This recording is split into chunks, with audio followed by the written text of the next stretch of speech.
I apologise for being late. We were actually live for 14 minutes and we weren't actually live. so Oh no. we have to start again. I thought we were streaming, but there was an extra button to press, and I didn't press it. So we're experimenting with OBS at the moment, so please forgive us. Anyway, let me introduce Ali Yeah. Cattails. If you don't know Ali, she's a amateur journalist and she's joining the Aussie Insider team, and hopefully she will be performing interviewing tasks. And today is an experiment in her interviewing. Well, I won't say experience because she hasn't had any. But this is what we'll be trying to do from this point forward: is have Ali be interviewer, and today's just a demonstration of that on a specific topic. So take it away, Ali. All right. Well, thank you so much, Aussie. I'm honored to be here. Looked forward to possibly working together for a long time, and so this is really fun to have it finally come to fruition. Finally got our schedules kind of to line up a little bit. I'm in Denver, Colorado, and as most of you probably know or could guess through context clues, Aussie is in Australia. Um, and so, but we have been talking for almost a year now, and can you believe it? I can't believe that. But No, time flies. I've, it really does. When you're being a nerd. But I first found Aussie. Well, my background, I was a journalism major, and a business minor, and I have a certificate in peace and conflict studies. And the space of this YouTube true crime world and the live interaction that you can get, with this feedback and all that, and how fast news is moving, it fascinates me, and for the good and the bad and the ugly of it, and how it's going to be used in the future. And so, one of those other technologies and how I found Aussie was basically home during quarantine and afterwards, learning about what OSINT is and learning about how at home you can still do certain investigations and research is what I always thought it was called.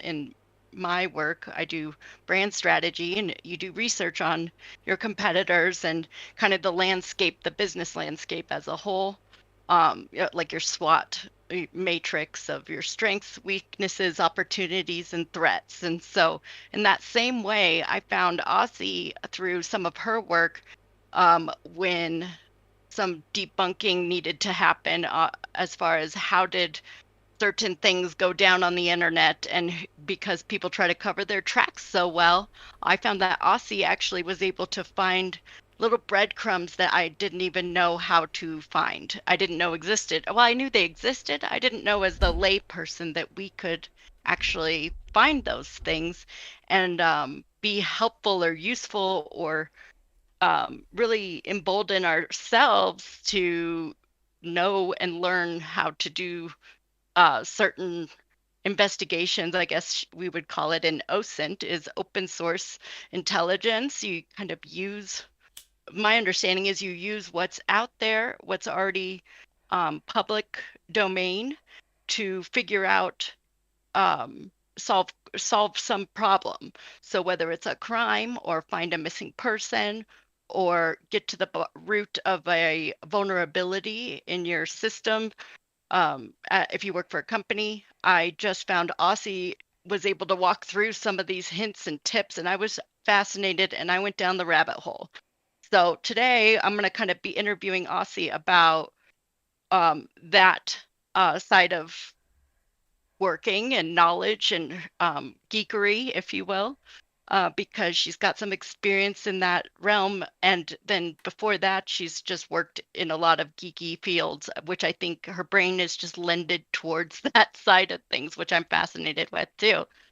Um, because it's really empowering when you do learn how to do some of these things for yourself and use these tools to make yourself a little more safe online or feel empowered to figure something out for yourself. I think it's a really a cool, uh, empowering thing to learn. And so, Aussie, is that correct about OSINT, or how did you get into OSINT, and a little about your background? I think we would love to get a refresher or hear for the first time about your geekery, how that all came to be. Yep, sure. So there's a couple of different areas of OSINT, and I started in a specific area, but we'll just start with the general area of OSINT. It's essentially when the internet came about.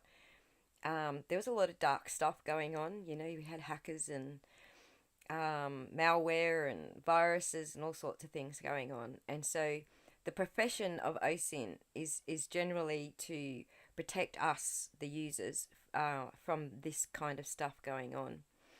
And so my experience with OSINT specifically is in a particular area, which is trace labs. You might have heard of trace labs in looking for missing people. And a lot of the people that work in trace labs actually work professionally as those OSINT people who keep you safe on the internet. But that's not my area of expertise. And I'm certainly no expert at trace labs. I learned everything that I know about OSINT through trace labs by following their links, and their community basically shares a lot of links and tells you how to do things. So that's basically where I learned the basic skills that I have. I've not competed, so I don't have advanced skills. I don't really like competing. It's doing a lot of stuff in a limited amount of time, which messes up my brain. So what I have participated in is just collecting. So there's two sides to trace labs. There's the competitions, which are a couple of times a year, and then there's the once a month cases that are put up for us to work on over the month. And that's kind of more my pace. So that's where my expertise is. I don't even want to call it expertise because, as I said, I'm very new to it. Nonetheless, I've learnt some tricks. I learnt reverse lookups with images, using satellite imagery, using GPS coordinates and mapping them, and a whole bunch of other stuff. And so, yeah, that's a specialized area, we'll say, of OSINT, and where it's being used for good. So,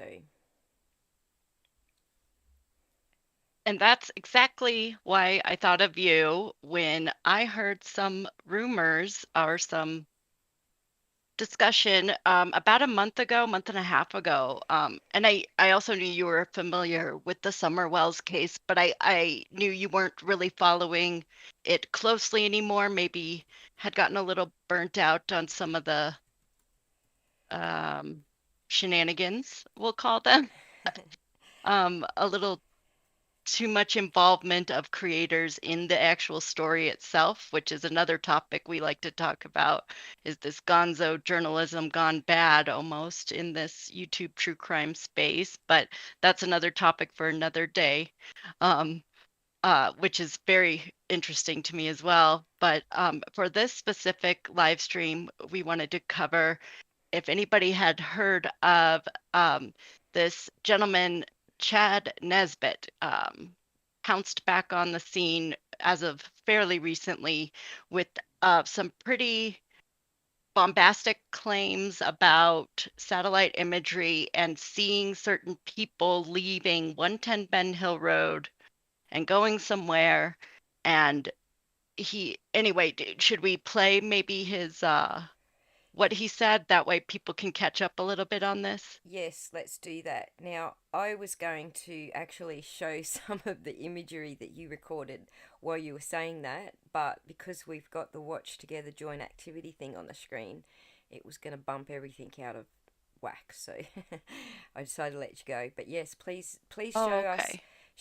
the video of what old mate said from Skyline News, was it? Or something? Correct. Yep.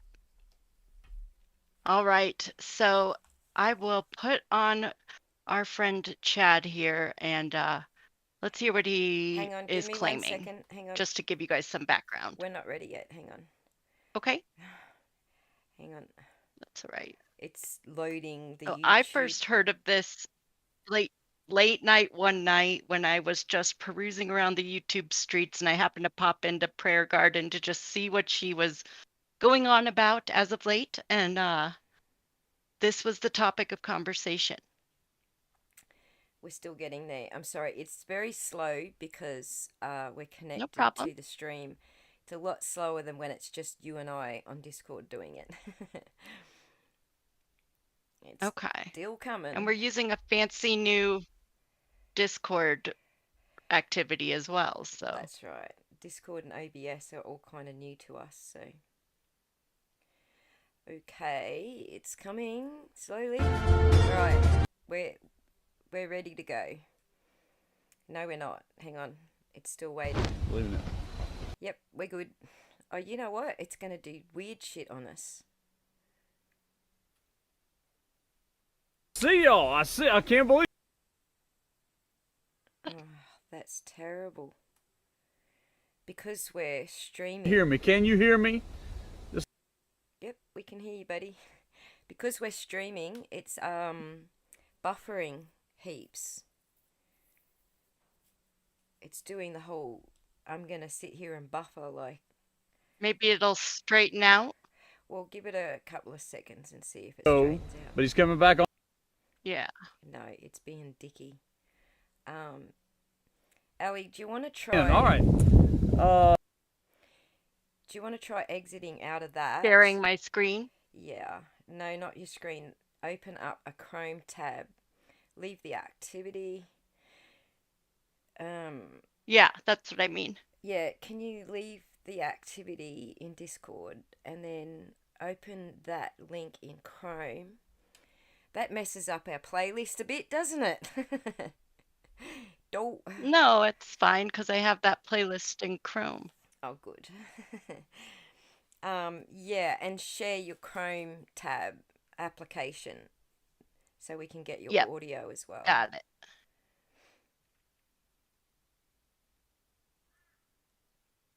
Okay, one sec here. Let me get that pulled guys. up. That was unexpected. When we tested this particular application, it wasn't buffering like that. But that's because it was only Ali and I on Discord, whereas now we've introduced the stream to YouTube on top of that. So just give us a sec to get this sorted.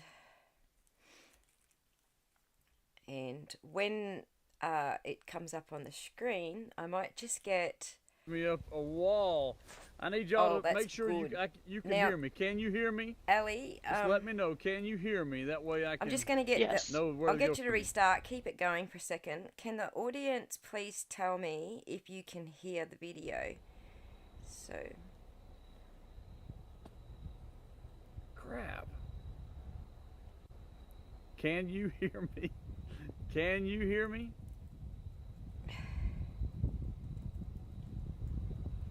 Can you It hear says I'm me? up and running. Okay. Y'all just disappeared over here, but I will start again. All right.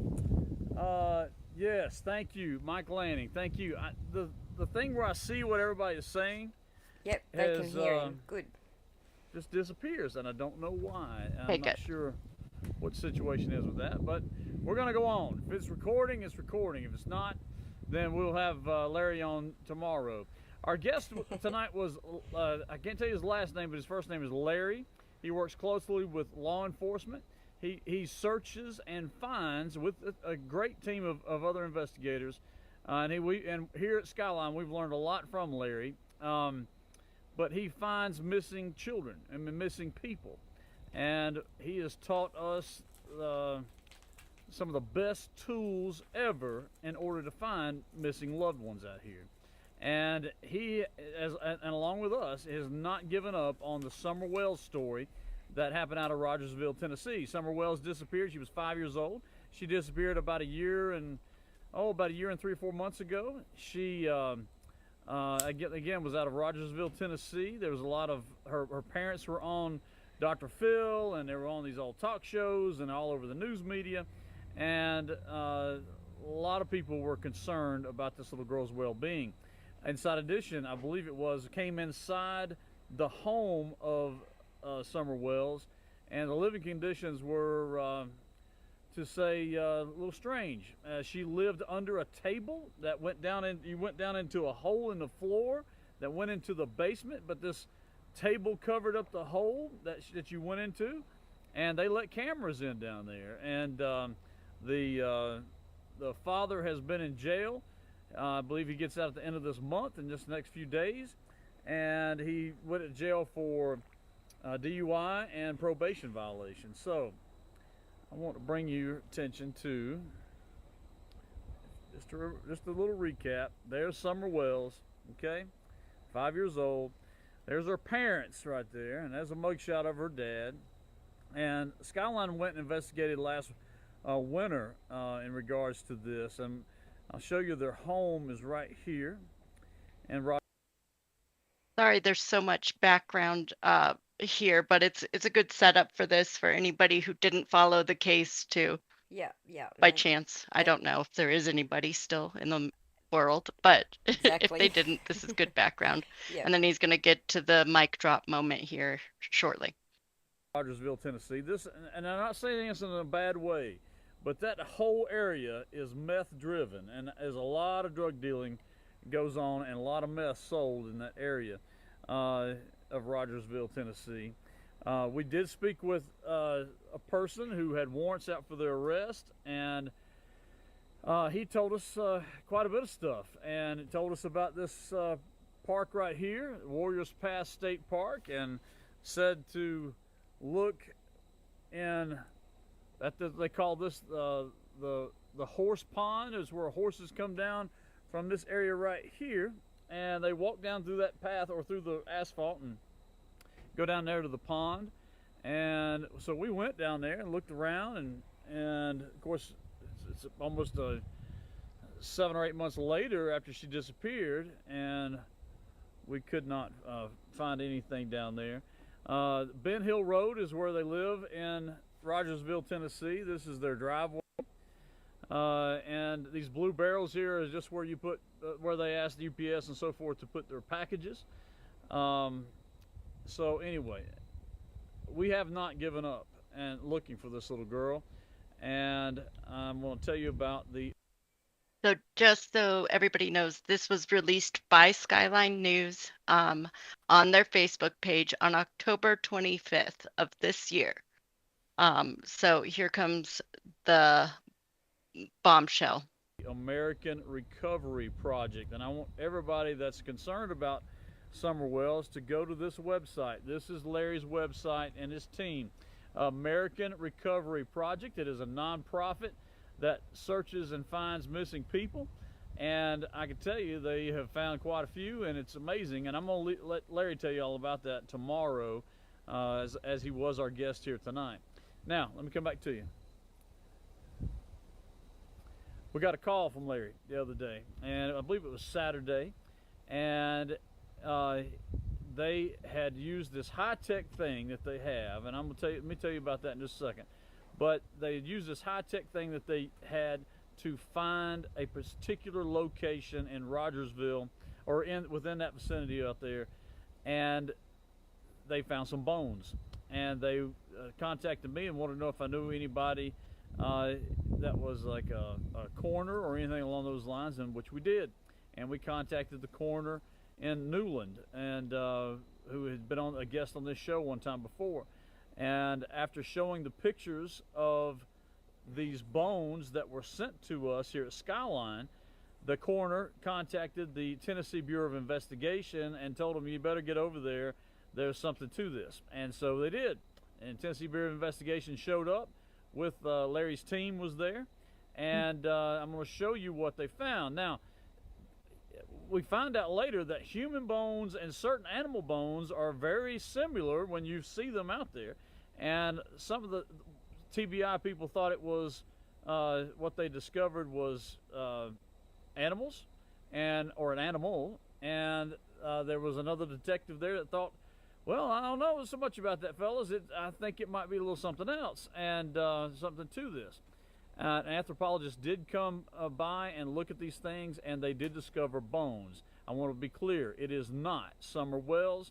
They believe this person to be of 22 years of age, and not 5 years old, but they did find human remains at this particular location. I'm going to show it to you. Secondly, I want you to know that this high-tech system that the American Recovery Project has is incredible. Law enforcement, like I said, it works with Larry and his team and helping to find people, and the 3 people that we were looking for that were underage and were being prostituted out in the Asheville area, Larry's team helped us find those people there, and we've worked with the State Bureau of Investigation came up here to meet with us and wanted to know how in the world did y'all find these people, and we showed them, we told them. So anyway, I hope you guys can still see me. Let me ask Lanning if he can, because if I can show you this. Lanning, give me another text here, buddy. Let me make sure I'm still on here. So far so good. You guys can hear it, I hope. Yes. Here's the rest of it. And I'm going to go straight to it here. Whether you see me or not, we're going to go for it. I'm going to show you what Larry and his team found, and we'll start where they were. I cannot tell you the location of this as of yet. Larry might be able to do that tomorrow, but as of right now, I cannot. But this is the area, okay? And this is where they were tromping around on Saturday, and they stumbled upon bones. And most of the bones were approximately 6 inches under the ground. Some were above the ground. It was it's beside sort of a river that's out there. And this one particular person told us that Summer had, thank you, Mike, thank you, that Summer was in the horse pond, and but this particular place was by a river, water comes in when it floods. Some more bones right here, and let me come on down. Now one was laying right, there's another one right here. It's almost like in a shallow grave, okay? And there was some articles of clothing that was there. Show that to you right here.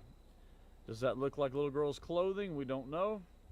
Here's another picture of it right there.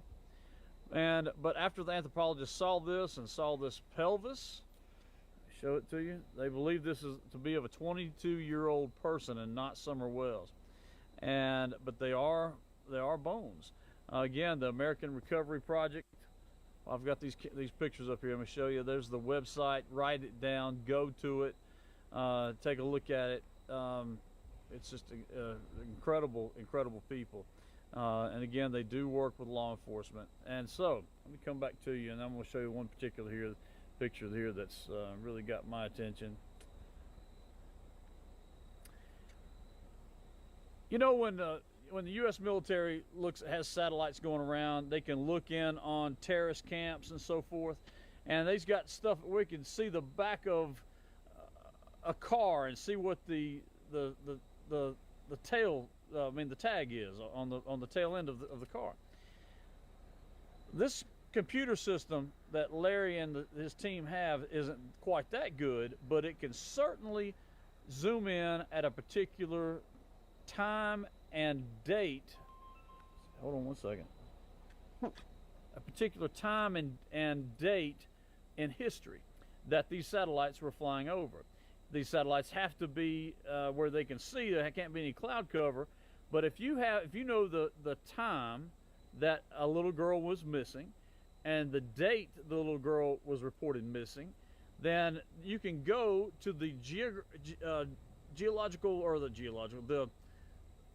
the longitude and latitude of these satellites of the particular time and the particular day that SummerWells, for instance, went missing.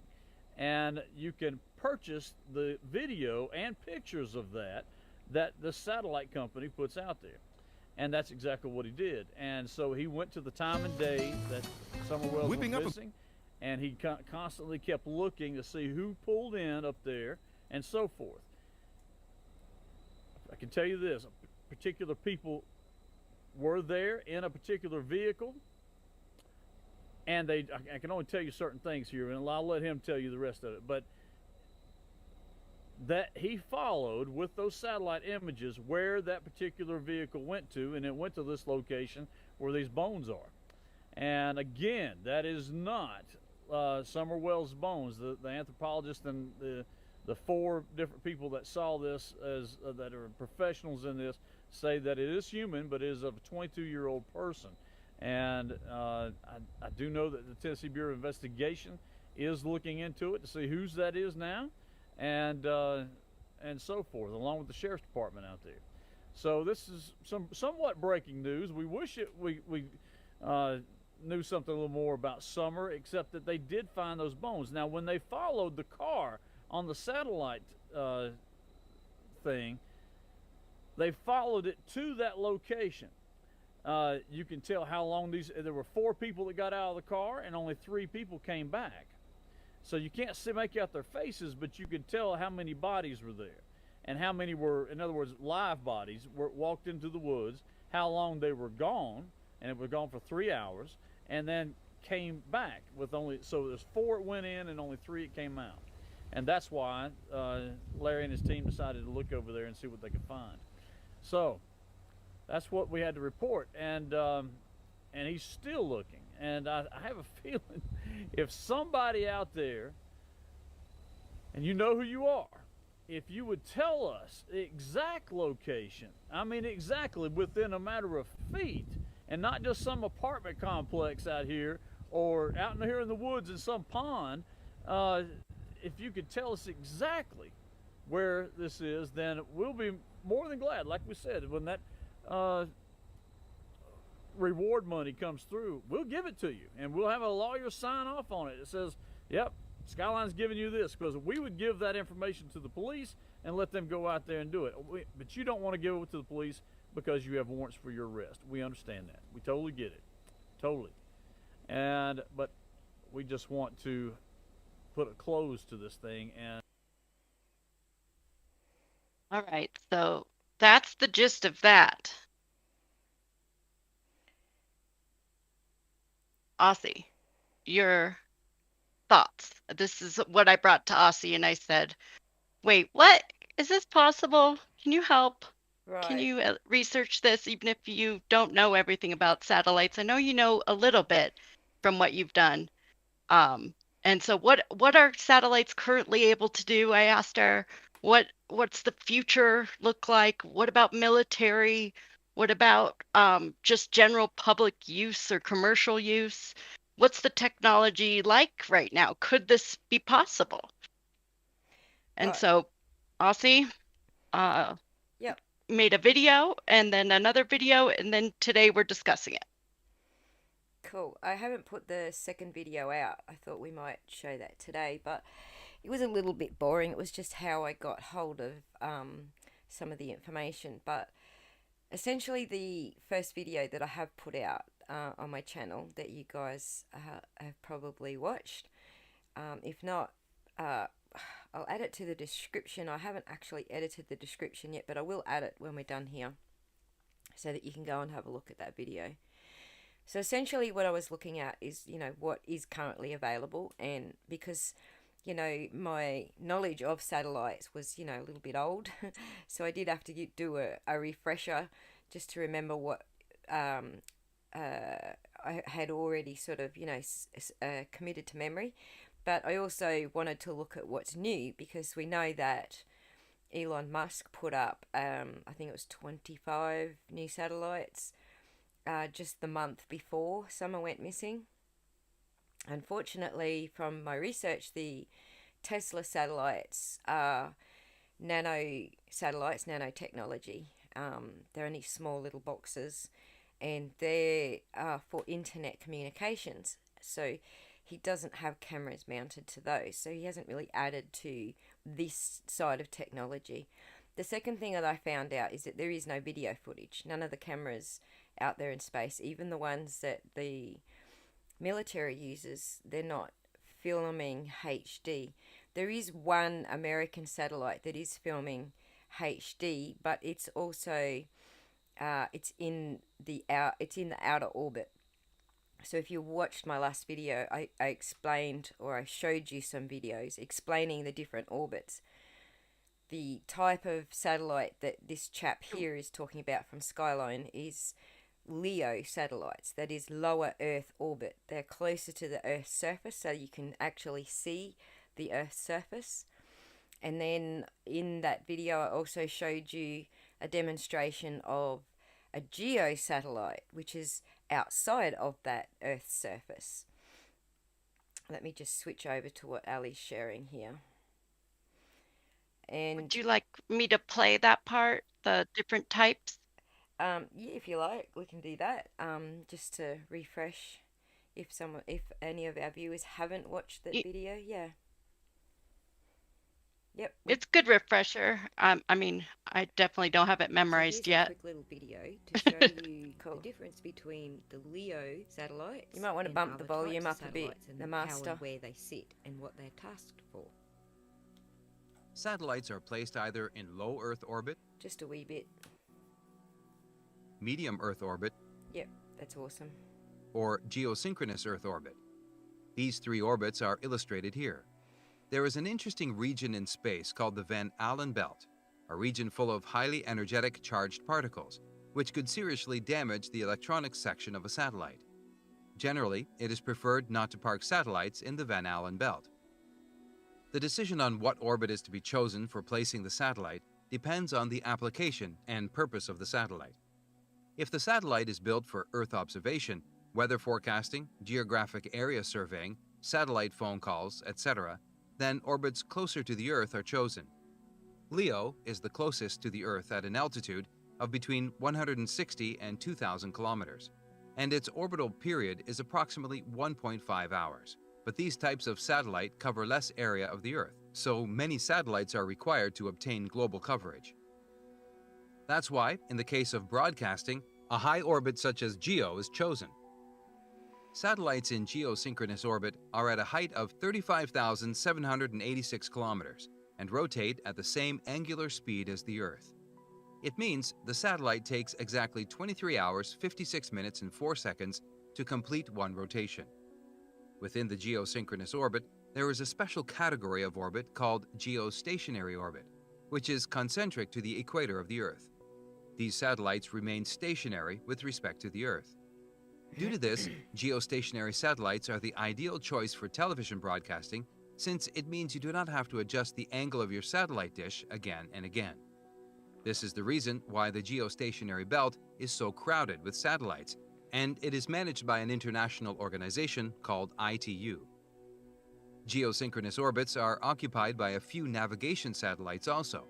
Geosatellites can cover 1/3 of the Earth's surface, so 3 satellites are sufficient to cover the entire Earth. For navigation applications such as GPS, MEO is the wise option. Even though the LEO is closest to the Earth, satellites in this orbit revolve at a very high speed. Due to this, receivers on Earth fail to carry out the navigation calculations accurately. Moreover, LEO needs a lot more satellites to cover the entire Earth. Thus, GPS satellites use MEO. In a typical GPS system, 24 satellites can cover the entire Earth, and the orbital period is 12 hours. The graveyard orbit is a few hundred kilometers above the geostationary orbit. For this operation, All right, Aussie, do you want to say anything or do you want to keep going? No, I think that's enough. Leave it on that screen though, because I'll come back to this graveyard orbit in a second. Okay. But yeah, essentially, the reason that I decided to show this particular video to the audience is because it explains which type of satellite that the guy from Skyline is talking about. So these are LEO, L-E-O, lower Earth orbit, to be able to get a close-up view. And I have found a site where I could get some downloads for the area that SummerWells lives in. And so Ali, do you want to pop that video up next? So the one that we were working on that I haven't uploaded yet, the second satellite video. So you might want to share your QuickTime application. Yeah. And turn the sound down, and I'll talk through basically what that video is. But if you've got it there, if you haven't, I can put it on my screen. I got it. Yeah, cool. So yeah, essentially, I found a website, and I got to search for the satellites that were in the area at the time. And there was only one satellite that passed over on the 15th of June, and that was a GEO satellite. It was not a LEO. And so the GEO observation point is further out. It's not as focused on the particular area. And so here I am in the Open Access Hub. These satellites, this is 3 satellites called the Sentinel network, but I've also got another demonstration to show a little bit later for higher quality, but this is just general quality, what's available to most people. So I selected the dates and the cloud cover sort of thing, but just for the purpose of this exercise, I ended up selecting all 3 satellites, the Sentinel 1, 2 and 3, to see which ones had passed over at that specific time. And so the dates that I've chosen there were from the 14th to the 16th, so we could see which satellites passed over at that particular time. So far as I know, they're the only ones that do pass over Rogersville. So it doesn't matter which hub you use. If they have they're all connected together basically. They all share each other's images and data. And essentially what this is, if you look down the right, you can see they're all offline. That means that it's been archived. They've got the images, but it's been archived. And so I went through and searched basically everything that was available over the Rogersville area. And it was all offline, so it's all been archived. And then I added them to my cart so that I could unarchive them. And so with this particular website, when they're unarchived, they're now available to everybody. So if you went in there and look at the images that I downloaded, you will see that you don't have to go through this long ass process that I had to go through to put them in my cart and wait for the damn things to get unarchived. I do have these images now downloaded on my computer, which we'll look at. Awesome. But this exercise here, if you look in the description there, you can see that it's all Sentinel-3 satellites. So this is the GEO orbit, which is the next orbit out. This is not close-up satellite imagery. This is a way out view. So you're not going to be able to see vehicles and people. Obviously you can't even really, you can only just make out townships and a lot of cloud cover. So essentially I went back and I worked out there was only Sentinel-2, which is a GEO. So then I did a new search on the Sentinel-2 for those dates between the 14th and the 16th of June, and as you can see, I got nothing. There is nothing there for the 14th to the 16th of June. And so I expanded the search out to a whole month, so from the 14th of June to the 14th of July, to see when Sentinel-2, the LEO satellite, passed over, which is the closer up view. And if you see in the date column there, you will see that it didn't pass over. It was the 23rd. the 3 images at the bottom there are specifically over Rogersville, and that was the 23rd. So the only satellite that passed over Rogersville was the outer orbit satellite, but these are the 23rd images that I downloaded basically from the free Sentinel network. Now I do have a demonstration of what free looks like versus what paid looks like, but so essentially this particular part of the exercise was just getting the free versions to see how close up we could view them. So these are just quick looks. In order to grab them, I had to hit the download button, and it added it to my cart. And then the service goes and unarchives them. So if you guys find these particular images on the Copernicus Open Hub Access Hub, you'll find you don't have to go through the same process that I did, because I've now made them available online, by pulling them out of archives the way I did. I don't know how long they stay unarchived for. I forget. I did read through the help system, but it stays unarchived, I think, for a month or something, and then it goes back into archive. But anyway, it's a free service. Sign up. Go have a look, do the same searches. You'll see that the Sentinel hub is the only one that actually does cover over the Rogersville area. So there are other satellites that cover to the right of that, the Kingsport and over Johnson City and that sort of area. But this particular one, I wanted to see Rogersville specifically, so it was the Sentinel satellites I had to look at. The others passed over at different times. I didn't find any satellites that passed over Rogersville on the 15th exactly. So I don't know where they think they are getting their data from. They might have, security clearance with the military. I highly doubt it. But I'm not going to rule out that someone on the team at the American, whatever it was called, Recovery project. Thank you, the American Recovery Project. Can you just pause that for a second? I'm not going to rule out that someone on the American Recovery Project team has access to those images. However, I just doubt that they do, because it's military, and we're going to explain why I am doubtful of that next. But before we go there, I just wanted to explain a little bit more about the satellite technology before we jump off into that tangent. And so in this part of the video, I just went into sort of Google Earth.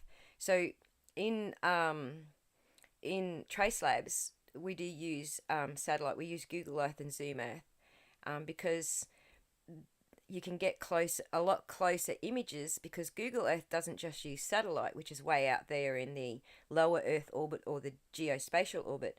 They also use aerial photography, 3D mapping, and street view images. And so you can get a lot closer. You can get right up to standing beside someone's house looking at it, because they use this combination.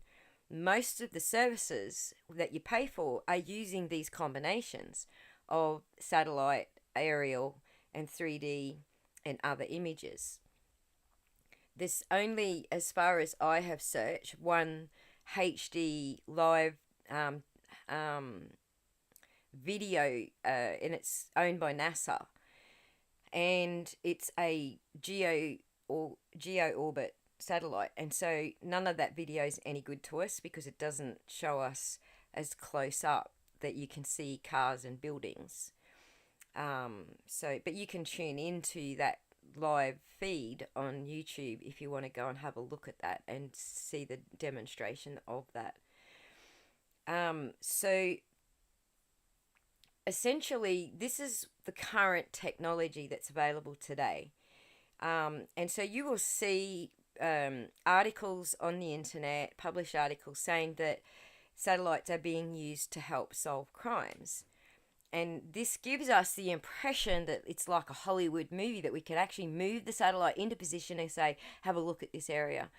And that's not how it works. The satellites are in orbit. No one's controlling where they are. They're in orbit. They don't just do a straight orbit. They will move a little bit to the right or the left or whatever on their next rotation. That this is just the programmed orbit for the satellite. Nobody's got a remote control to move satellites. End of story. But essentially, in today's technology, what we do have available, we are using satellites to solve crimes, but it's not in the viewable sense, in the imagery. It's in the GPS. And so the satellites that rotate in the geospace orbit, the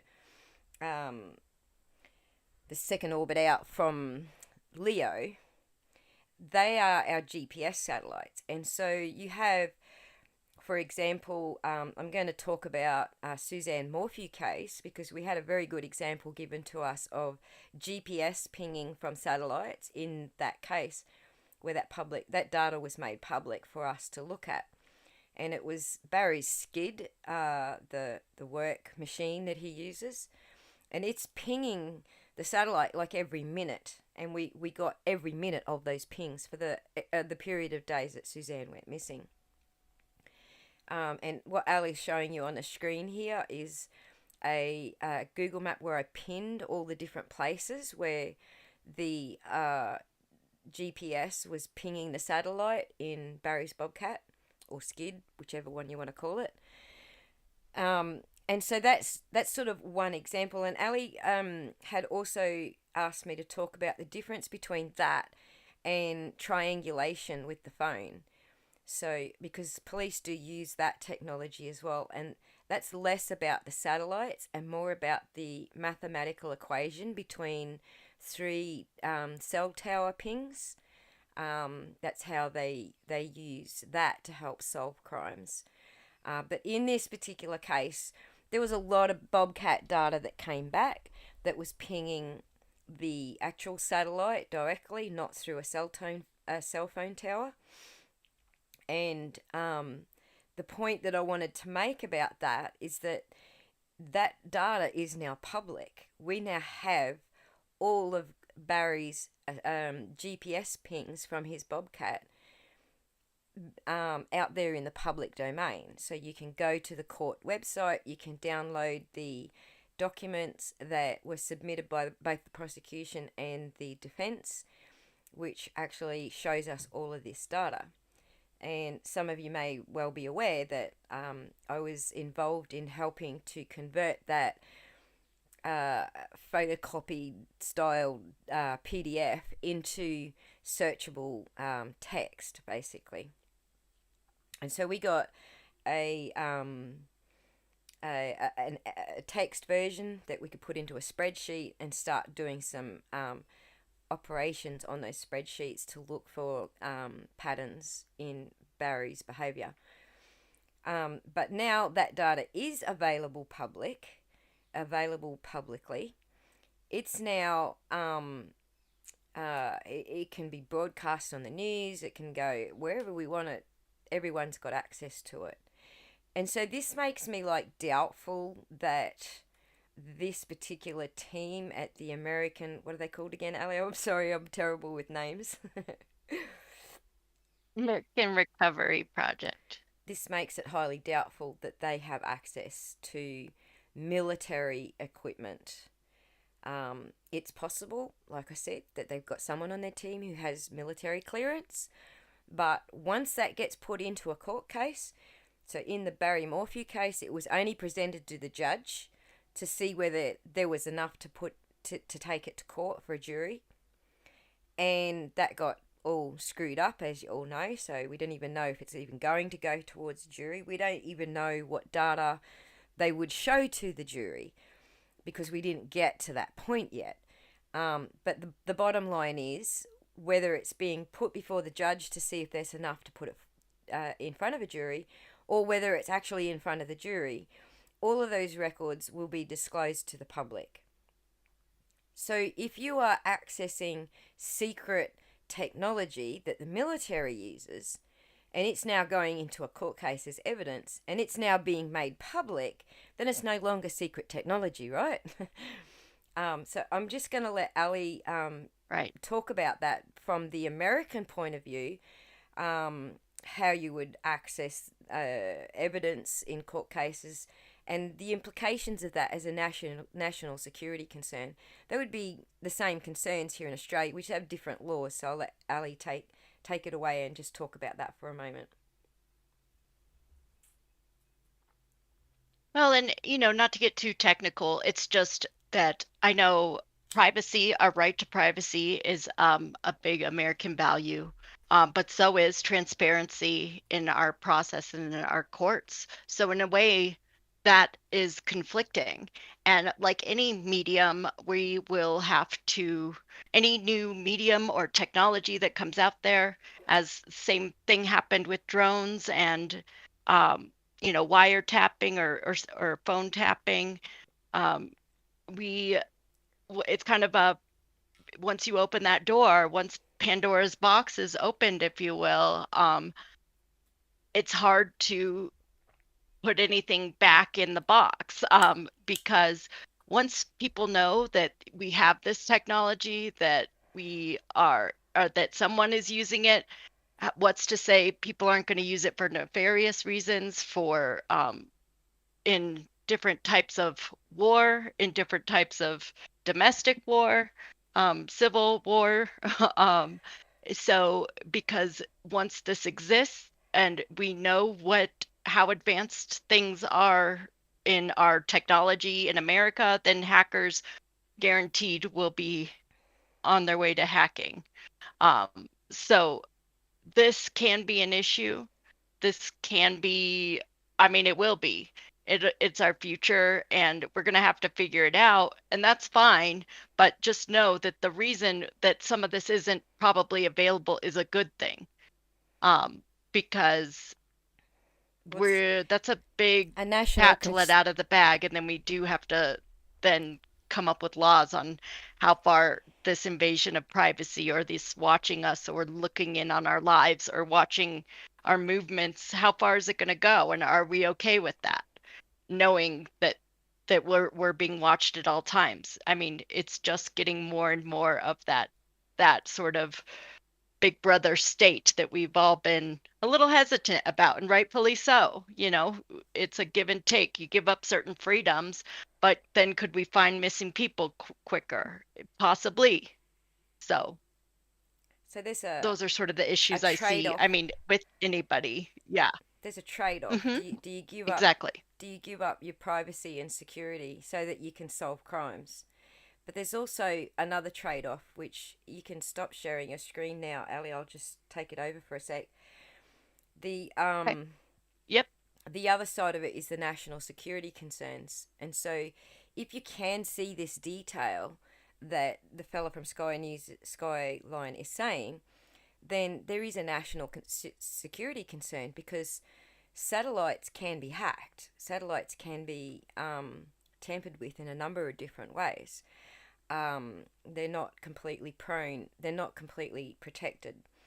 It's just a different technology, and so obviously there's also the risk of locating a satellite and having it shot down by a country that you would call your enemy, I guess. I don't really play into those stereotypes, but that's how the military works. Every country's got their own national security protocols and what they would or wouldn't use.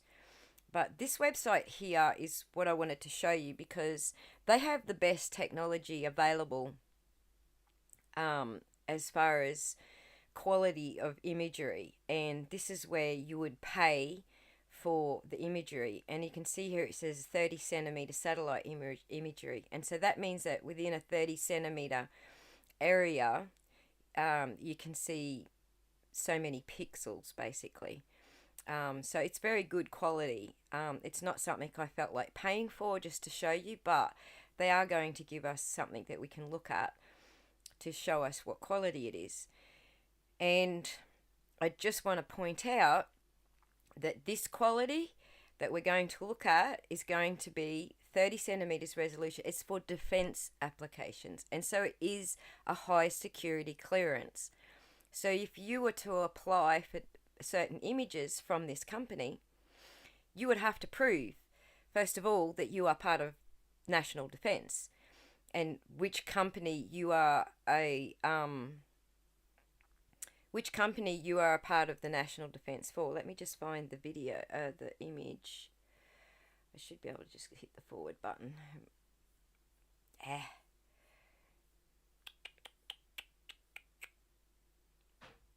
Hang on, it might be down the bottom here. Yes, it is. Okay, so let's have a look at the HD image. So this is the best quality that's out there, and I'm going to show you the quality that's just open to the public, essentially, in a moment, which is over the Rogersville area. But if I zoom in on this, you'll see... so let's zoom in where there's some actually... I don't think it's showing up, Aussie. It's not showing? Hang on. Yeah, it's showing. On the live stream. Oh. We've paused this preview to save your resources. Oh, you horrible people. Why? Hang on. You need to watch your own preview, I think. See your Aussie? You need to click on you. There you go. Is it showing now? I don't think so. Yeah. I don't know. You were able to show a website just before, weren't you? Yeah, I can see it. It's down on the bottom. You're just not viewing it. All right. See Aussie, see your... Let me send you the link and put it up on your screen. I don't know. I see it right there. You're on it. So you can see the website now? Uh-huh. All right. And what about if I full screen it? Does that turn it off? Can you see it still? Yeah. That's turned it off, or you can still No. see it's turned it off. I can't see it. All right. Anymore. Sorry. So obviously I can't full screen it for you, but let's zoom in on something here. Let's move in. Okay, we can see the planes, but I'm going to move in as close as I possibly can. We can see some cars and stuff here, car park over here. So let's zoom in, and that's it. Okay, that's as zoomed in as we get. We can't go in any further than that. And so with this technology... I don't know if we can see it, but okay. Oh, you can't see it? On the stream, I don't think so. Maxine, tell us what you're seeing. Oh, dear.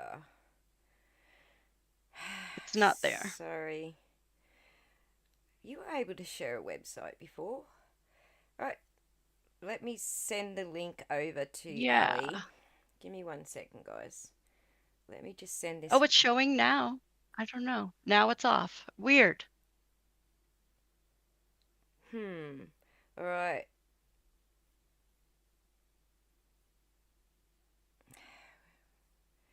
I don't know why it's not doing it.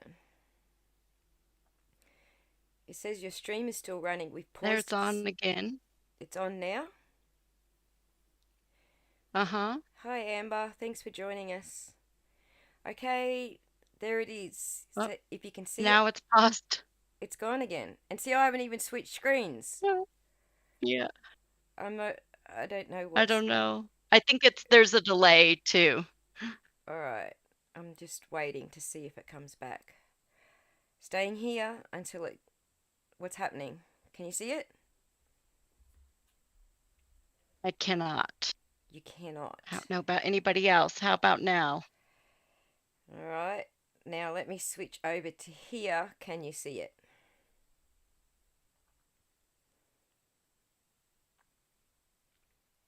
Can you see it now?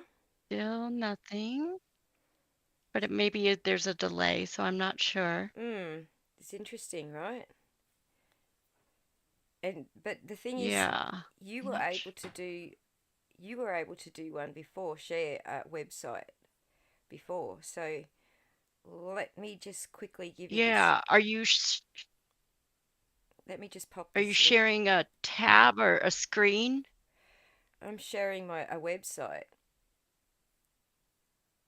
Sharing my Google Chrome app as a website. It's because we're streaming that we're having these issues. So do it from your end because you're not hosting the stream.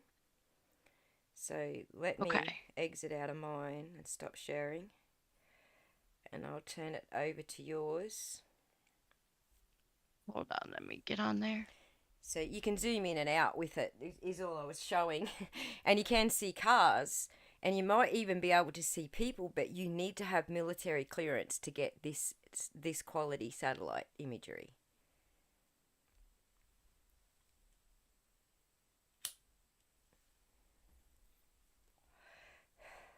I put the link into the chat, Ali, Okay. into yours and my Discord chat.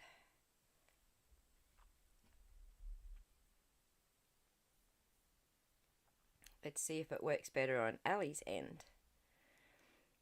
Because she's not hosting the stream. And so Discord's saying, well, you're hosting, so we're going to slow everything down on you and stop shit from working. Oh, yay. There you go. We can see it. Yep, go back to full screen. That's great. That's awesome. We can see your full screen set up as well. So, yep. All right. Beautiful. Now, let's just check that the audience can see it. There it is. They can see it. It's there. All right. So we can see houses, obviously, but just zoom in on the road there so we can look at the cars. That's as zoomed in as it goes, right? Yeah. All right. So that's as good as the quality gets on a military clearance type imagery. Now, I do believe there are some companies that can get access to this, and like I worked for a engineering company up north, and we were using satellite imagery to lay underneath like a map. So basically, the company that I worked for did all of the workplace health and safety maintenance on a specific coal mine. And so the company that I was working for, the engineering company, were able to purchase better quality than the general public could, and they were able to use that to put into the software that we were building for them. And basically it shows us what the mine looks like from the satellite imagery and where all the little pins are for every single location on that mine site where we had contracts to do the workplace health and safety stuff. So it was basically making sure for example, in certain buildings, we had to make sure the power outlets were safe, or we had to check those every month, or we had to make sure the railings around the mine site, that where there were steep drops, all the railings were all intact and working and things like that. So there is a certain amount of you can purchase some stuff, but you've got to have a reason. You've got to give them your identification, and they have to actually clear you to make sure that you're allowed to have access to this type of technology. So as I've said already, I am not ruling out that someone at this non-profit doesn't have this sort of clearance, but it's not giving us the detail that they're claiming it gives. And it certainly, this is still imagery. When you see satellite imagery that looks like it's a video, it's actually a whole bunch of stills. So the satellite will take 30 images whilst it's over that location, and then the people who are at the receiving end will stitch them together in frame by frame, so it looks like a video, but it's not actually videos. And the reason being, which is probably the next topic that we should talk about, is the payload for a a satellite. So the point, each satellite needs to have a specific task. If it's a GPS satellite, then it has the equipment set up on board to carry that equipment out into space and to sit in orbit, whichever orbit it's assigned to, for a specific period of time. And in the video that Ali showed early, there's also the graveyard orbit, which is outside all of those orbits. That's where it will go to die. But it still needs to have enough fuel left to jettison itself out into that orbit so that it's out of the way of all the other satellites. Interestingly, that's where all our space junk sits, in the graveyard orbit. So, but essentially at the end of its life, the satellite needs that last little bit of thrust to get out into the graveyard orbit. And so what I'm saying is that everything is calculated down to finite details. Every milligram of weight that satellite carries is counted into the function of getting it to sit in orbit for a period of time and get itself out into the graveyard orbit. So we can't just send a GPS satellite out there equipped with a HD camera because it's too much weight. We now have to recalculate everything to give it that extra feature. So there are no satellites that are specifically for videoing the Earth. They all have other functions with an extra feature to photograph the Earth. But that's it. And that's why, because they have to stay within their payload capacity, basically. And so interestingly, a lot of satellites get put out there. They're their own little rocket ship. They get up there and then they spread their little solar wings and off they go into orbit. But there's also this newer technology, like Elon Musk just put the Tesla, what are they called? What's his, is it Skylink? Is that what he's called? I forget the name of it. They just put his... Starlink, thank you. The Starlink satellites were inside of a rocket ship. So there's 25 of them inside a rocket ship. This is the newest technology. And he shot that rocket ship into space, and then once the rocket ship's out in space, it opens a little portal and it lets all the little nano satellites out. And because this is specific for internet service, none of those little nano satellites are carrying the extra weight for video camera, essentially. So basically, that's the current technology. There's different ways to get your satellites out there into orbit. But his little nano satellites still have to keep themselves in orbit, so they still have to have thrust every now and again to stay in their orbit. Plus they have to shift a little to the left or the right or whatever. They've got to shift their orbit with the axis of the Earth. So they need a little bit of thrust for that as well.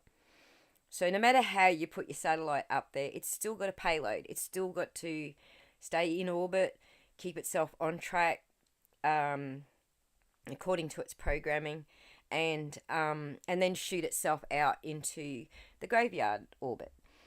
So essentially what I'm saying is the number of satellites taking imagery and the capability of that imagery is not quite how it works on your PC or on your laptop, because that's just too much weight. They can't carry it out there.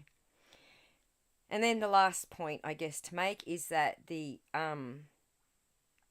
imagery, once it's in a court case, can be acquired by Freedom of Information Act, I believe it's called there. And so if you're using this new military secret keyhole, it's called keyhole technology, then you need to have clearance and you can't put it out to the public. So we would never see it anyway, like it would never be put in a court case for that reason. It would never be used as evidence.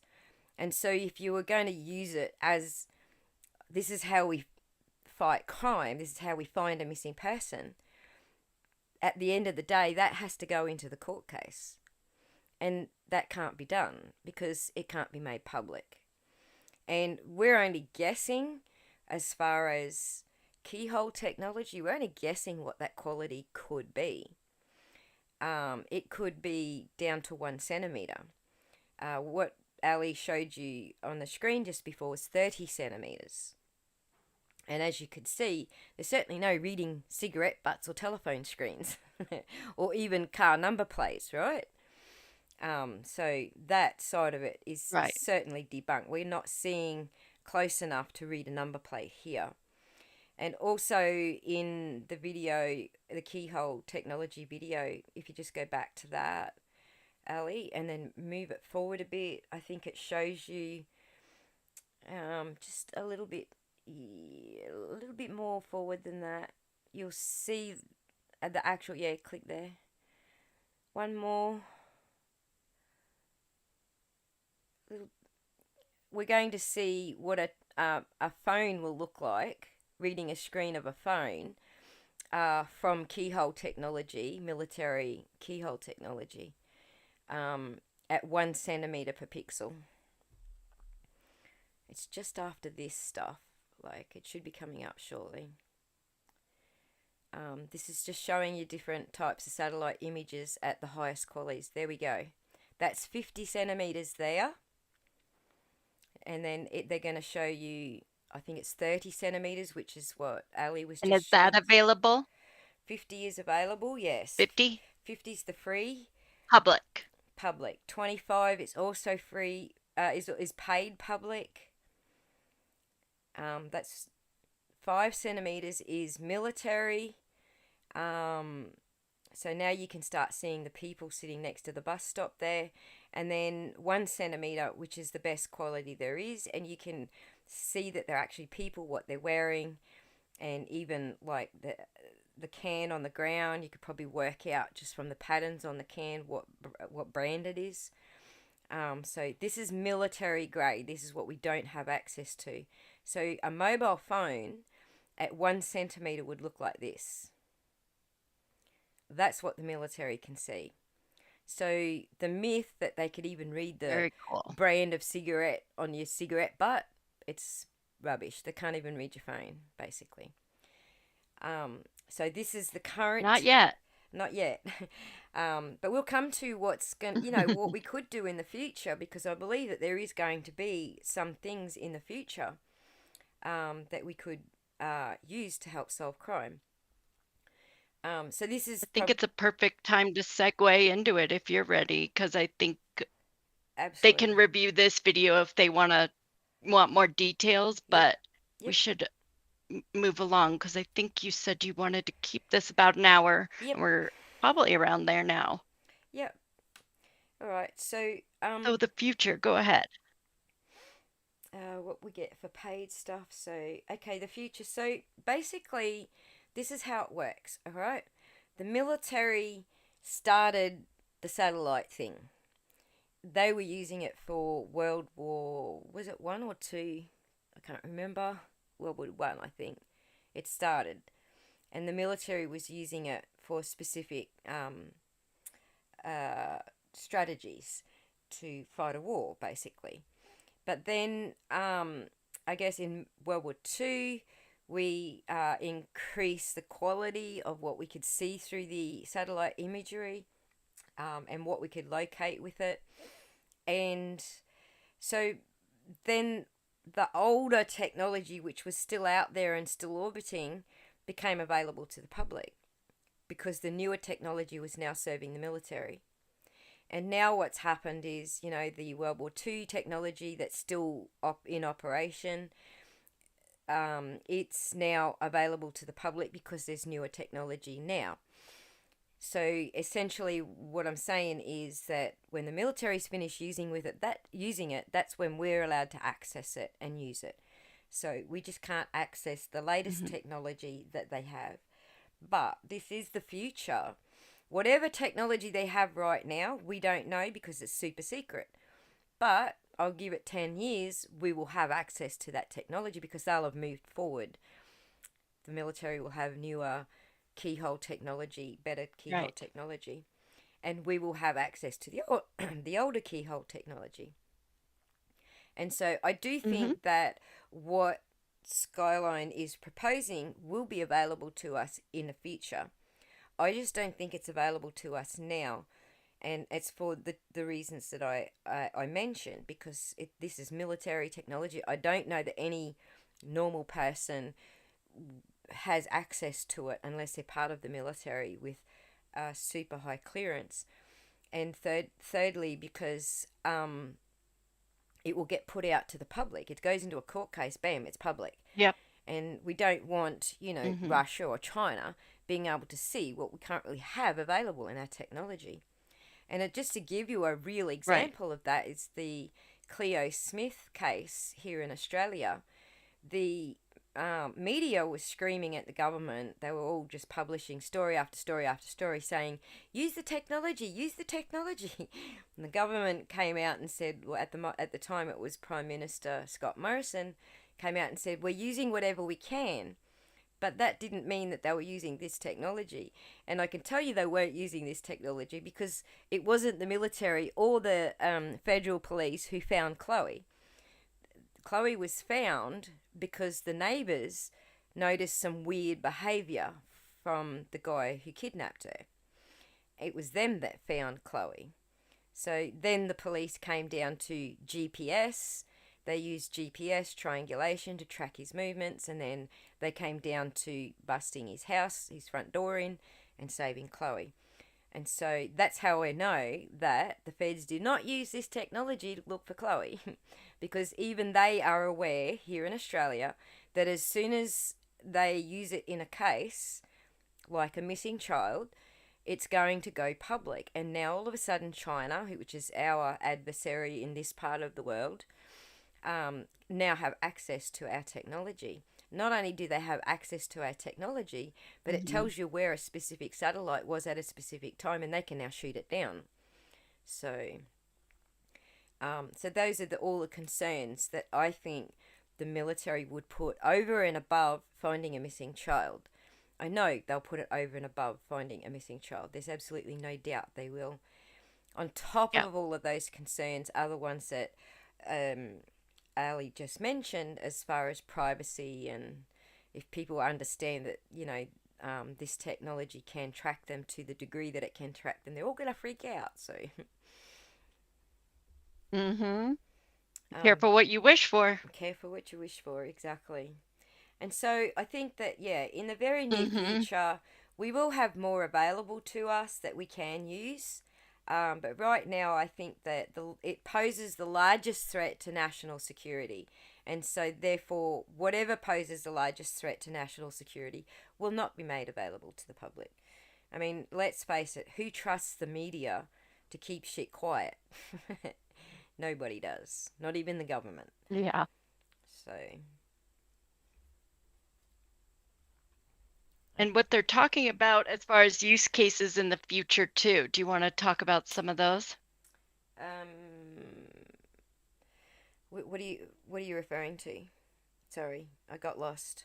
Well, I just know like agriculture, farming, defense, as we spoke about, tracking genocide or concentration camps type of things. Yeah. So right now we actually are using the current technology, like just the publicly available technology for agriculture. I know that we're using it for that. And so it can tell us, for example, over a long period of time, how many wildfires were in a specific sort of area that you might want to put a field, a crop of some sort. And so imagery over time can tell you every 10 years there's a fire there. Is that a good place to put your crop? There's also infestations. Crops in certain areas might get completely decimated by some sort of infestation. I know that satellite imagery can show you large-scale view of crops being destroyed from infestations. I know that satellites right now are currently being used to help for emergency services such as wildfires, massive storms, cyclones, hurricanes. We're using it to keep the public safe in that manner. But in the future, I think that it can probably move very far forward and get a lot more detailed, maybe even to the point of being able to identify what type of infestation you have by the way it deteriorates the crop.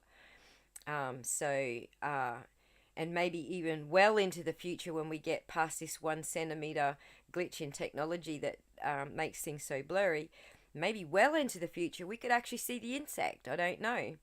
The sky's the limit as far as technology moving forward.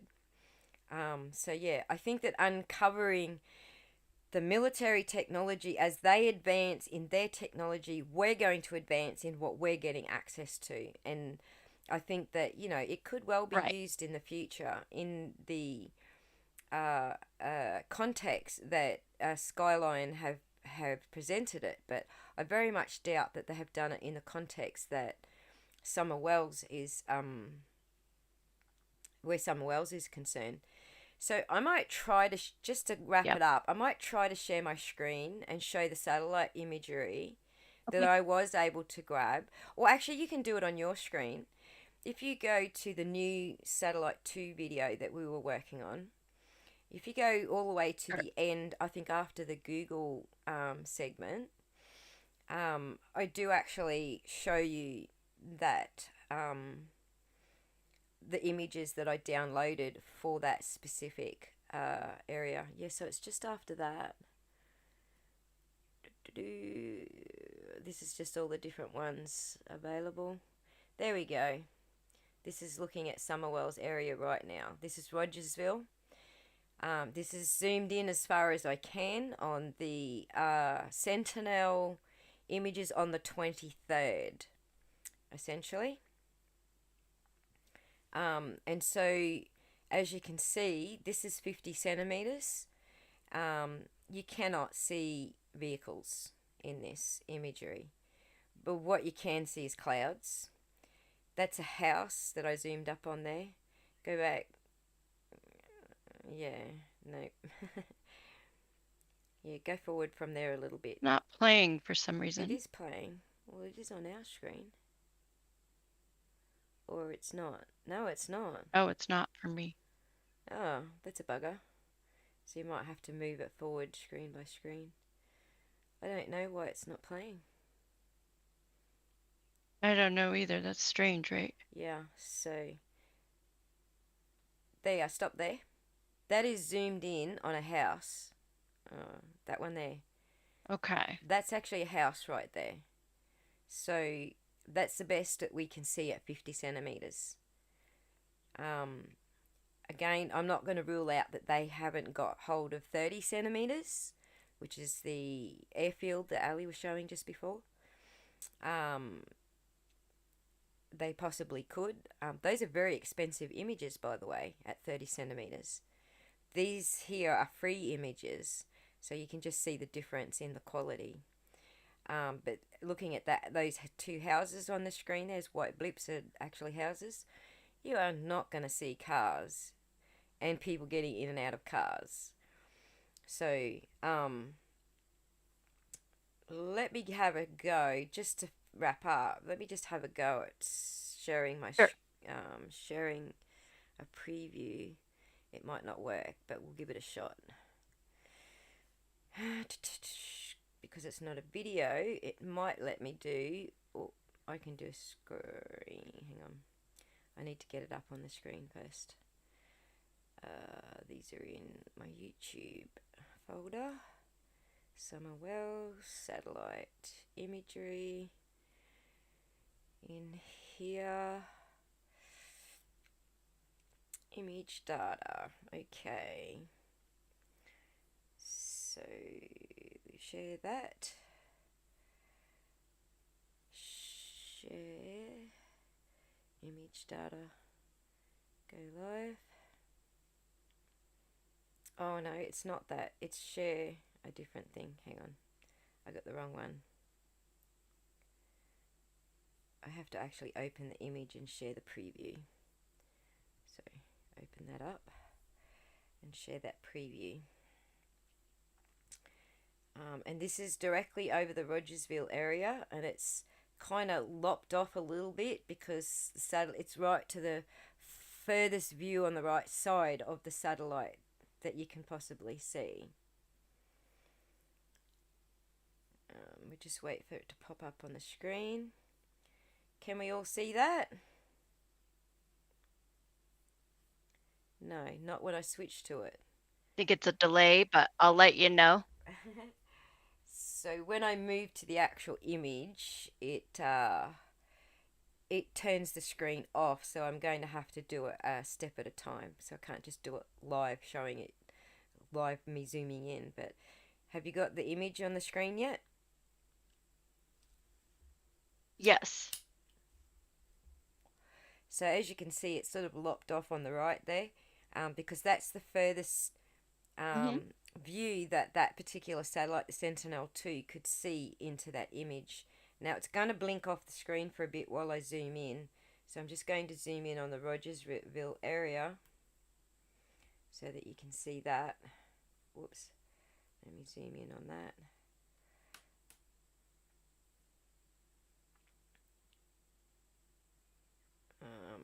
There we go. Now if I switch back, you should get it back again. So that's zoomed in halfway on the Rogersville area. And so right at the top of the image there is going to be the ridges where Ben Hill Road is located. Because this is satellite imagery, we don't get road names here. So I can't tell you what road it actually is. It really is. But I'm just going to zoom in a little further. So when we were zoomed out, these clouds look like they were houses. Now we're zooming in a little bit. You can see that these clouds are literally not houses. They're fucking clouds. But we can zoom in a little further now on some of the houses. And this is where I'm zoomed in as far as I can go now. And as you can see, those houses, all those white specks, those are houses. We're not going to be able to see a vehicle, much less someone getting in and out of a vehicle. And as I've already said, this is 50 centimeters technology. This is like the lowest quality that there is out there. And Ali showed you the highest military or defense contractor type technology in the on that website. That's if you're a defense contractor, not just anybody in the public, but a defense contractor. So that's the difference in the two qualities. And so I'm still leaning towards that they don't have video coming from a satellite, and I'm also leaning towards they don't have the quality that they're saying that they have, where they saw bodies get out of a car and walk into the forest. Yeah. And I think the main use, to sum it up, at least from the layman's term side, to me, really satellites currently are just used to see how things change over time. We can track movement, but over time, really, because there's no real video surveillance through satellites. So the idea that they could have tracked people walking or their faces or even where somebody went, that just doesn't even track with what we know about satellites that take still photos once every so often. And so unless you had said, unless they were standing in that same spot for, as long as a satellite or two would take to move over and take individual photos, we wouldn't even really, you can't really track people that way. Right now. And so the imagery that I showed you of the volcano erupting, that was one photo every, I think it was minute or something like that. One photo per minute. That sequence of frames was put together. It was one photo every minute.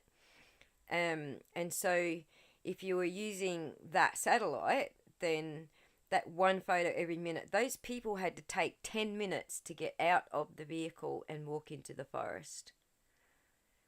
And I just don't. Okay. Yep. They had to so be that walking means that it's just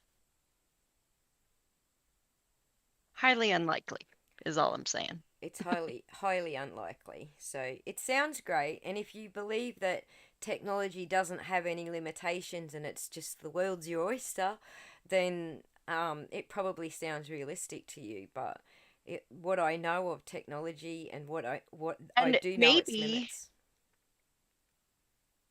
Sorry. maybe it was just a tactic to see if somebody, it's kind of a tickling the wires of a tactic to see if that would scare someone enough to coming forward. Who knows? We don't know, but Or we encourage don't them. think that he likely has this. Yeah, Yeah. we It don't think he likely has the ability to actually do what he was saying. That's right. a little ways in the future. Yeah, I'm not going to call him an outright liar. He might have had a reason that he said things the way that he said them, but he did say in the video two different Right. things. He said, "We know the location, we've got the video footage, we know that some people got out of a car and went into the forest."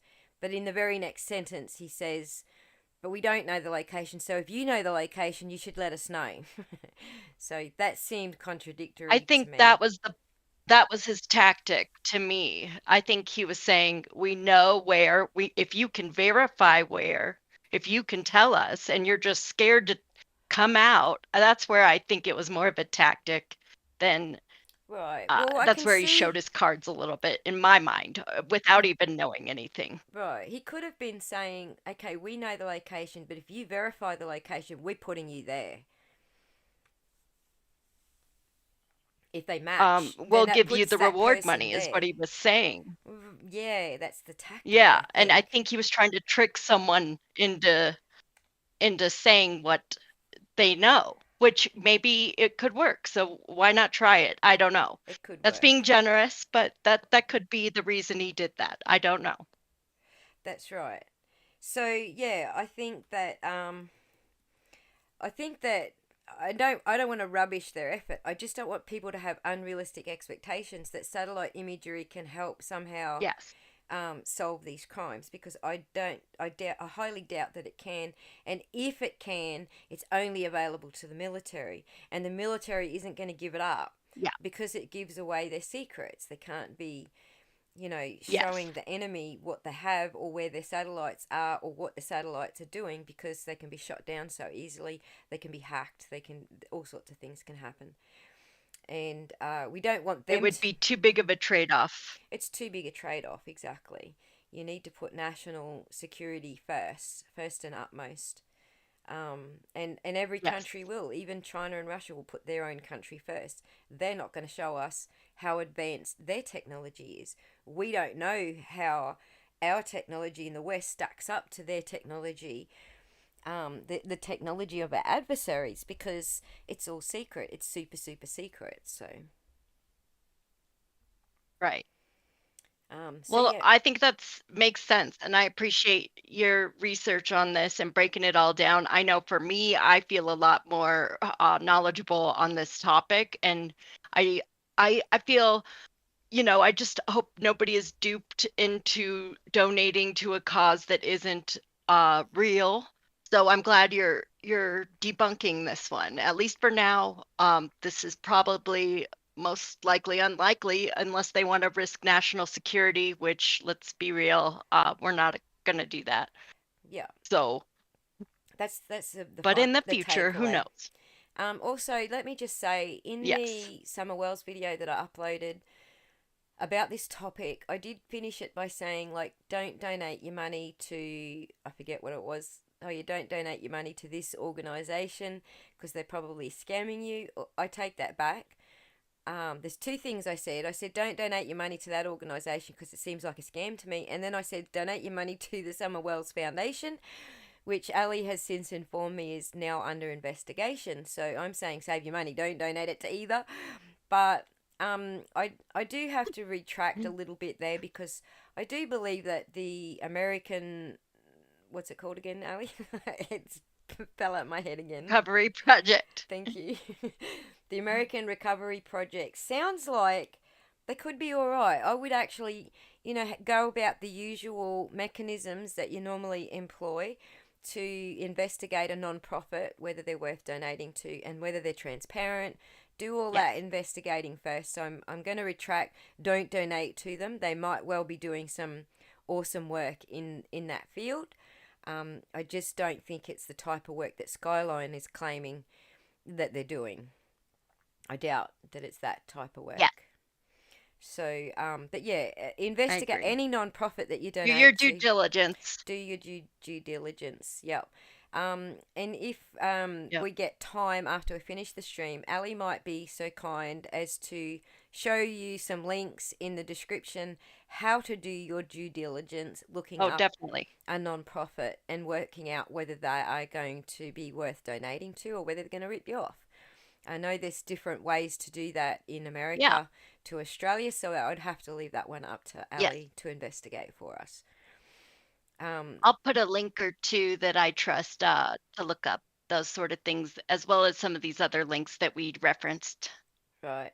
So we're up to a Q&A section. So if anybody has any questions about what we've researched here and whether we left some holes uncovered that you've still got questions for or whatever, please go ahead and type them in the chat. And I can. And in the meantime, Aussie, will you tell us about what exciting things you have coming up, and we'll see it. I'll watch for any questions. All right, cool. So yeah, in the very near future, so we've got a busy time coming up shortly for Christmas. You guys have already done your Thanksgiving, but we do ours on the 24th and 25th of December, 25th being Christmas Day, which is a day ahead of you guys. So I've got to start getting organised to go on a road trip to see my grandchildren and stuff. So there's probably not much coming out for December. This may be the last you hear from me for December. But in January, Ali and I are working on finishing the Suzanne Morphew series. So we've got up to a certain point in the story. We haven't quite got to the point where Suzanne goes missing. So we're going to be moving into that part of the story in January and finishing the Suzanne Morphew series. That's the first one. And Ali and I will be working on that together. And then on the side of that, I will be live streaming the Courtney Clenny court case. So she has been denied bail, but I'm pretty sure it's in January and February the court cases will start for her murder trial. Now, it's similar to the Barry Morphew case in the sense that the partner was murdered and it's now going to court. In Barry's case, he has managed to sidetrack the going to court part by having everybody sued, basically. So he's holding up the show on his case. So the reason I wanted to cover the Courtney Clenny is A, because it's a DV case, and B, because this is how it should look, regardless of whether you're claiming guilty for self-defense or not guilty due to self-defense or not guilty because I didn't do it. It doesn't matter how what you're pleading. This will be how we expect the trial to unfold. Now, this is also, the Courtney Clenny case is also in Florida, so it's slightly different laws as far as, jury instructions and what they're considering as self-defense. We know Barry's not going to make a self-defense claim. Barry's going to actually claim, I don't know what the hell you're talking about. So, and it will be under Colorado law as to how that goes ahead. But what I wanted to do was just show you, had Barry gone to court, in front of a jury, how that might look in a domestic violence kind of case and what considerations will come up, how the evidence will get displayed and so on. But Ali won't be joining me for that particular part, so I might look for a second partner maybe to discuss I'm actually going to live stream the court cases as they are streamed to YouTube, assuming that I can do that and I've got enough bandwidth to do that. If I don't, then I'll probably do pre-recording and download the court hearings. So that's the second one. And then the third one is the Mum and Son podcast. So my son is going to shoot the breeze with me and we're going to talk about a whole range of topics that are currently going on. He's not up to date with YouTube shenanigans, so I'll be doing segments on what sort of shenanigans are going on YouTube, and true crime, and then he'll be updating me on all sorts of shenanigans going on with things that he follows. And so that's coming up from January as well.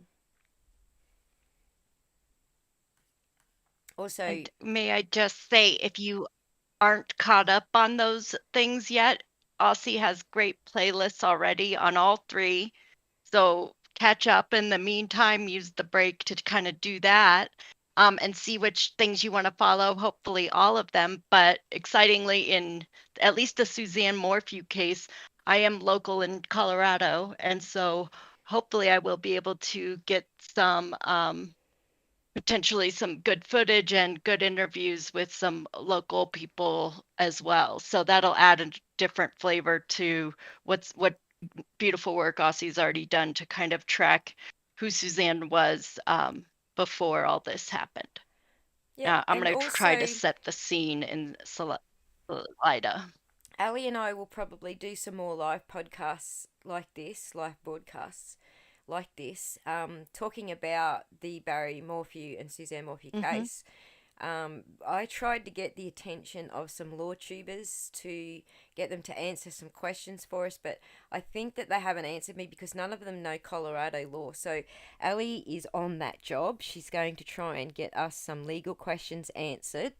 And the one that we've got right now, which we are trying to find out, is if Barry Morphew is suing the entire prosecution team and all the detectives that were involved, what happens after that?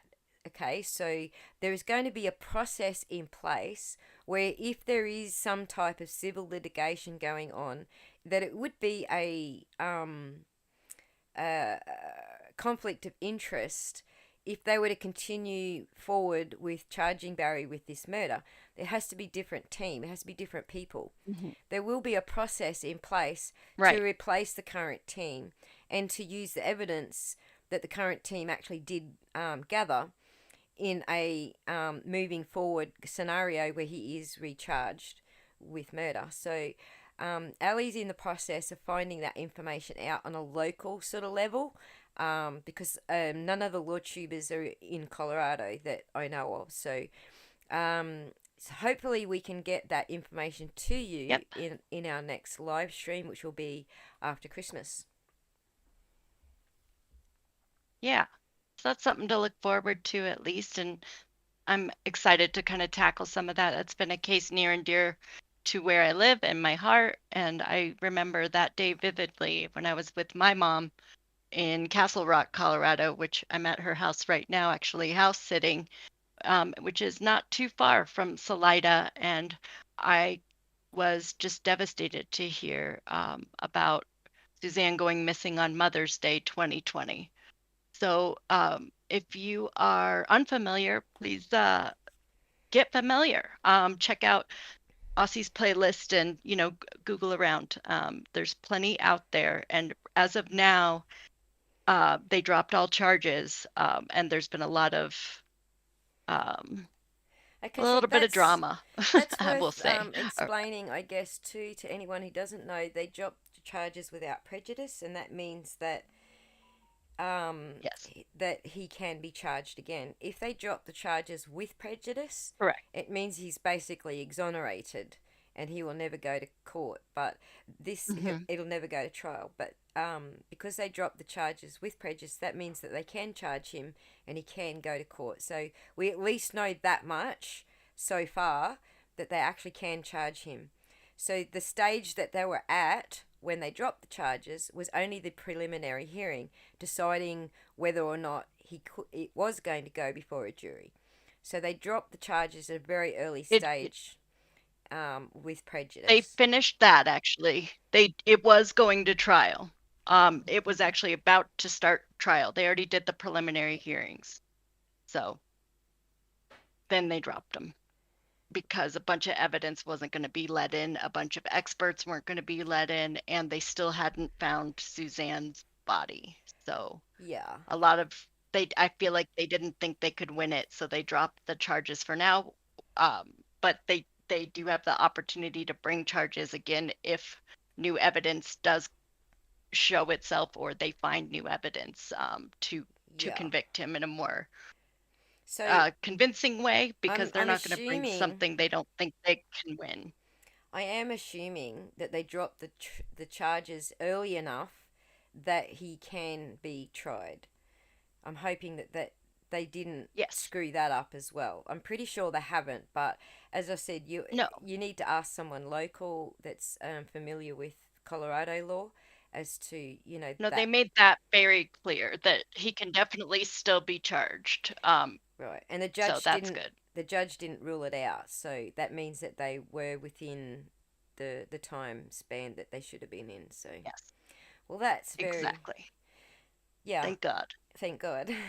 So, yeah, so just so that the audience knows, if they had gone any further and then dropped the charges, this would have been dropped without prejudice, and he would never be able to be tried again. He would just be let off Yes. scot-free. So, that's why we were Because it'd be concerned. double jeopardy, and they That's- can't do that. That's correct. So, we do have double jeopardy laws here in Australia, but we also have a parliament, which is kind of the same as your Congress, but we have a parliament that can overrule that double jeopardy law. So if I think it goes to, I think it's the Supreme Court can overrule it for a specific case, and say no, you're getting tried again. So well, when we dig into it, we can compare at that point, the differences too. That'd be interesting. Yeah.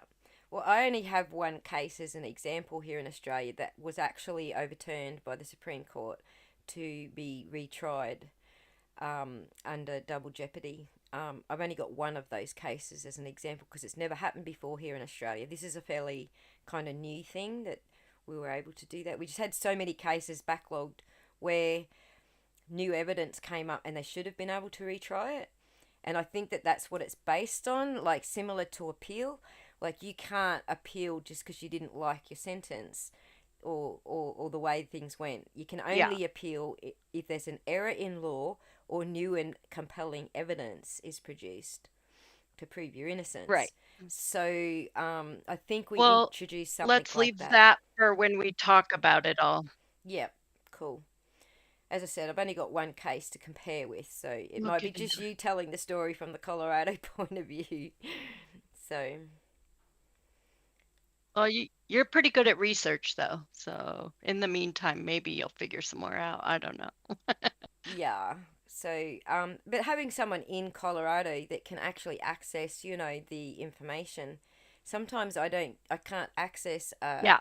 court servers and stuff from Australia. I've got to use a VPN Right. and I've got to screw around. So sometimes it's just a lot easier having someone who is local that can just jump on the Yes. website without having to screw around. So, yeah. Agreed. All right. So, And you can bring that Australian perspective at that time too. That'll be interesting. yeah. So, we don't have any questions in chat, so we must have done very well to cover, so many bases that nobody's even got a question. Don't just blindly believe me, guys. At least Yeah. ask questions and make me research. I am by no means an expert on this topic. This was a crash course in satellites, so I'm not an expert. I am familiar with technical jargon, and so that made me probably the best person to go do the research, because I understand the technical jargon being used when they're talking about the imagery and how the cameras work and stuff. But I'm by no means a satellite expert. I'm not going to claim that I am. Just sharing with you the research that I found. It was great. Yeah, cool. I'm glad that people are a little bit more familiar with how it works, and it's not quite like Hollywood. But there's some great movies that show, this, what we possibly could do in the future. Wouldn't it be great if we could just tune into a satellite and say, go hover over the, I don't even know, I don't know, go and hover over the protests and show us what's going on. That would be awesome technology. Okay. But it comes with some costs, as we discussed too. Yeah. So, Eddie, if you want to do the replay and you still have questions, please type them in the comments. We'll still try to answer them. Yeah. And if it's not straight away, then you know you gave us a good one and we had to go research it. Yeah. But also, And we'll put out another video or something if need be. yeah, I'm quite happy to do another stream. Like, I do have people that make comments as if something's fact, and I mean that was what triggered this doing this live stream, was that, you know, I had a few people saying, one person typed in the comments, and I'm not dissing them, I'm just, you know, saying that this person said, oh, but they could quite easily see a cigarette butt from a satellite. So you know, we've pretty much debunked that. That's not really fact. But it's not to have a go at people that say those sort of things. It's just to say that, you know, this is probably not likely with the current technology. No.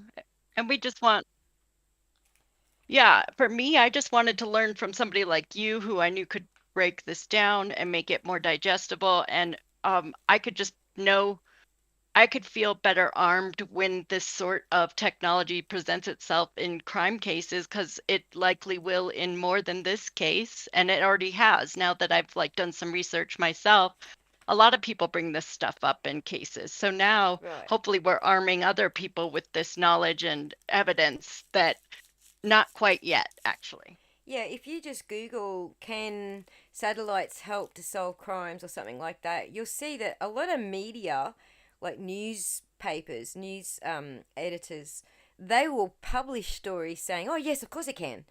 But they don't tell you that they're only using GPS right now. Like, they don't tell you that it's not satellite imagery that's helping us solve crimes right now. They don't explain Or the drones. or drones, right? There's drones, UAVs that are used in between lower Earth orbit and closer to the Earth's surface to get even more close up. They don't tell you that, you know, that's not the technology that they're talking about. You read their articles and they give you the impression they're saying, Right. oh yeah, we can read the label of your cigarettes off your cigarette butt. That it leaves you with that impression, but it's only Not quite. right. It's news reporters that don't know what the hell they're talking about, basically. Making very Well, big yeah, and it's claims. getting there, but not quite. Right. In 2014, there was a big buzz about, I can't remember what happened in 2014. There was something major. I think it might have been the Crimea. Was that in 2014, the Crimea War? When Russia annexed Crimea. I think it was Crimea that the news was all abuzz. All of the news networks were all abuzz about, oh, we might be able to get access to this technology so we could actually bring you, you know, live satellite imagery of what's going on in Crimea. And then they all of a sudden they realized just how much expertise is involved in working out what you're looking at in satellite imagery, and the analytics is a very specialized field, and that news reporters just weren't going to be able to do that sort of stuff. So